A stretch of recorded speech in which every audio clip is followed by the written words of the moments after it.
Hello my dear student, स्वागत करती हूँ आपकी आज की क्लास में। आज का जो टॉपिक है वो है हमारा पौष्टिकता की संकल्पना।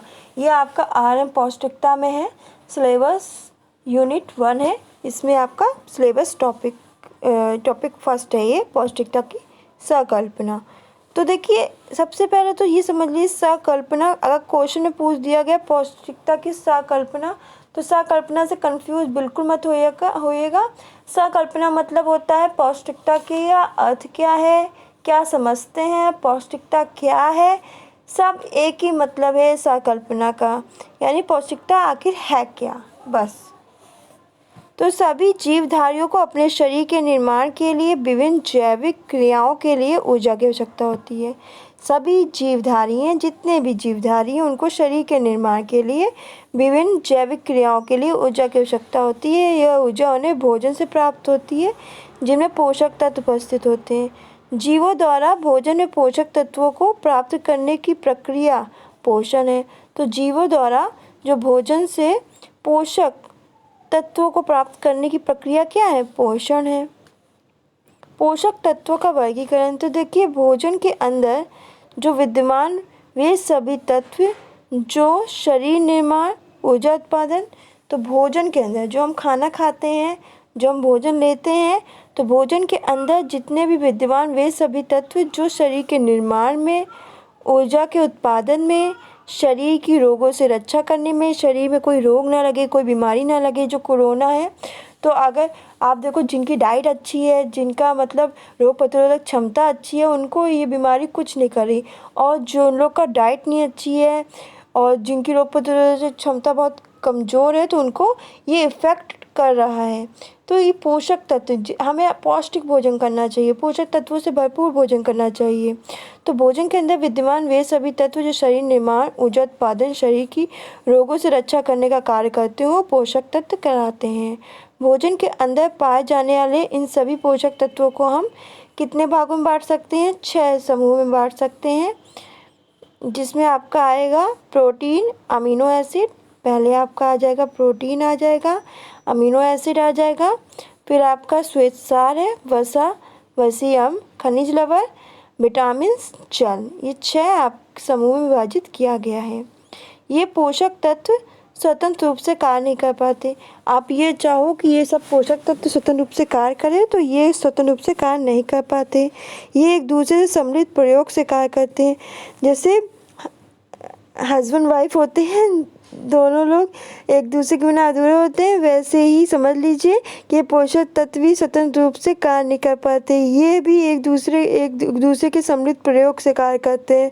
मतलब एक दूसरे को मिलकर, एक दूसरे को साथ मिलने का कार्य करते हैं। विभिन्न भोज्य पदार्थों के पोषक तत्वों की मात्रा भी भिन्न भिन्न होती है। और ये नहीं कि एक जैसे भोज्य पदार्थों में एक ही जैसा पोषक तत्व मिले, ऐसा नहीं है। अलग अलग भोज्य पदार्थों में अलग अलग पोषक तत्व पाए जाते हैं। कुछ भोज्य पदार्थ एक पोषक तत्व का उत्तम स्रोत होते हैं, तो कुछ में इस तत्व की कमी पाई जाती है। तो कुछ भोज्य पदार्थ एक विशेष तत्व का उत्तम स्रोत होते हैं, तो कुछ में इस तत्व की कमी पाई जाती है। ऐसा नहीं है कि सभी में एक जैसे तत्व पाए जाएं। पोषक तत्वों का वर्गीकरण, तो देखिए, शरीर की वृद्धि, विकास, गतिशीलता आदि कार्यों के लिए ऊर्जा प्रदान करने वाले तत्व, जैसे प्रोटीन, कार्बोहाइड्रेट, वसा आ जाएगा। शरीर निर्माण करने वाले भोज्य तत्व, इसमें आपका प्रोटीन आ जाएगा, खनिज लवण, जल आ जाएगा। फिर आपका सुरक्षात्मक भोज्य तत्व, इसमें विटामिन, खनिज लवण, जल और प्रोटीन आ जाएगा। देखिए, पोषण है क्या? तो हमारा शरीर जिस क्रिया के द्वारा आहार में उपस्थित खाद्य पदार्थों का उपयोग करता है, हमारा शरीर जिस क्रिया द्वारा आहार में उपस्थित जो खाद्य पदार्थों का उपयोग करता है, उसे हम पोषण कहते हैं। भोजन के पाचन, अवशोषण, संग्रह, चयापचय आदि क्रियाओं के पश्चात शरीर द्वारा उनका उपयोग होता है। इससे शरीर के निम्न कार्य संपन्न होते हैं। कौन कौन से? शरीर को ऊर्जा प्राप्त होती है, शरीर की वृद्धि विकास होता है, शरीर के विभिन्न अंगों के कार्य समान रूप से सुचारू रूप से चलते हैं। तात्पर्य है कि पोषण उन सभी रासायनिक क्रियाओं का कुल योग है जिनके द्वारा एक जीवित प्राणी को अपने शरीर के क्रियाकलापों को समान रूप से चलाने और प्रत्येक अवयव के विकास के लिए, पुनर्निर्माण के लिए आवश्यक पोषक तत्व प्राप्त होते हैं। देखिए, पोषण से तात्पर्य क्या है? तो पोषण से तात्पर्य उस विज्ञान से है जो हमारे शरीर को पोषित करता है। तो पोषण से तात्पर्य हमारा किससे है? हमारा उस विज्ञान से है जो हमारे शरीर को क्या करता है? पोषित करता है। शरीर को पोषित करने के लिए हम विभिन्न प्रकार के खाद्य पदार्थों का सेवन करते हैं। जो शरीर है इसको पोषित करने के लिए हम विभिन्न प्रकार के खाद्य पदार्थ का सेवन करते हैं, यानी विभिन्न प्रकार के खाद्य पदार्थ भोजन खाते हैं। जैसे भोजन हम खाते हैं वैसे ही हमारा स्वास्थ्य बनता है। अगर हम अच्छा भोजन खाएंगे तो हमारा स्वास्थ्य, हमारी हेल्थ अच्छी बनेगी। खराब भोजन खाएंगे तो हमारा हेल्थ भी खराब होगी। अगर आप ड्राई फ्रूट खाओगे तो आपके शरीर में ताकत आएगी, आप चुस्ती फुर्ती का वो करोगे कि हाँ चुस्त फुर्त हैं। और आप अगर मैदा वाली चाउमीन खा रहे हो, मोमोज खा रहे हो तो शरीर क्या बेकार होता जाएगा। तो स्वस्थ भोजन करना चाहिए, अच्छा भोजन करना चाहिए जिससे हमारा शरीर भी क्या रहे? स्वस्थ रहे। जैसा भी हम भोजन करेंगे वैसा ही हम अपने स्वास्थ्य को, अपनी बॉडी को, अपने शरीर को बना लेंगे। पौष्टिक और संतुलित भोजन से हम स्वस्थ रह सकते हैं। देखिए पोषक तत्व, तो हमारे प्रतिदिन के खाद्य पदार्थों में कुछ मूल तत्व पाए जाते हैं। इन मूल तत्वों को क्या कहते हैं? पोषक तत्व कहते हैं। हम प्रतिदिन के खाद्य पदार्थ में हमारे प्रतिदिन के खाद्य पदार्थ में कुछ मूल तत्व पाए जाते हैं और इन मूल तत्वों को हम क्या कहते हैं? पोषक तत्व कहते हैं। पोषक तत्व हमारे आहार में मूल रूप से उपस्थित होते हैं। आप ये सोचो कि हमारे आहार में क्या पोषक तत्व मूल रूप से उपस्थित नहीं रहते हैं?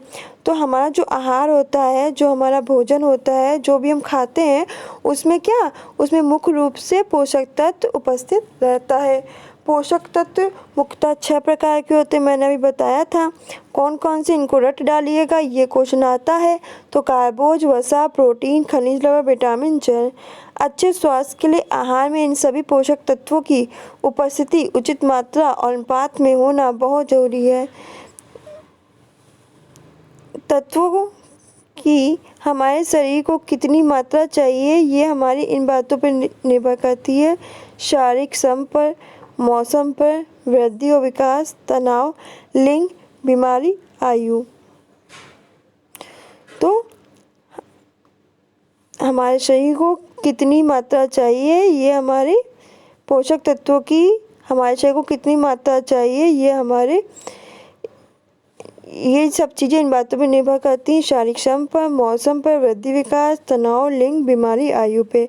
पोषक तत्व हमें अपने प्रतिदिन के आहार में आवश्यकता अनुसार प्राप्त होते रहते हैं। पोषक तत्व हैं वो हमें अपने प्रतिदिन के आहार से आवश्यकता अनुसार प्राप्त होते रहते हैं। ये आवश्यक है कि हमारा आहार संतुलित हो। ये भी आवश्यक है जो हमारा जो आहार है, जो भोजन है वो बैलेंस हो, वो हमारा संतुलित हो। तो ये था आपका सिर्फ ये आपकी जो आपकी पौष्टिकता की यानी कि संकल्पना थी, यानी पौष्टिकता होती क्या है। ये बस संकल्पना है, इतना बड़ी आपकी संकल्पना है। अभी इसके वर्गीकरण भी पढ़ेंगे अच्छी तरह से, एक एक पार्ट अच्छी तरह समझाया जाएगा। तो आज हम लोगों ने सिर्फ जाना पौष्टिकता की संकल्पना क्या है, पौष्टिकता का अर्थ क्या है, पौष्टिकता होती क्या है।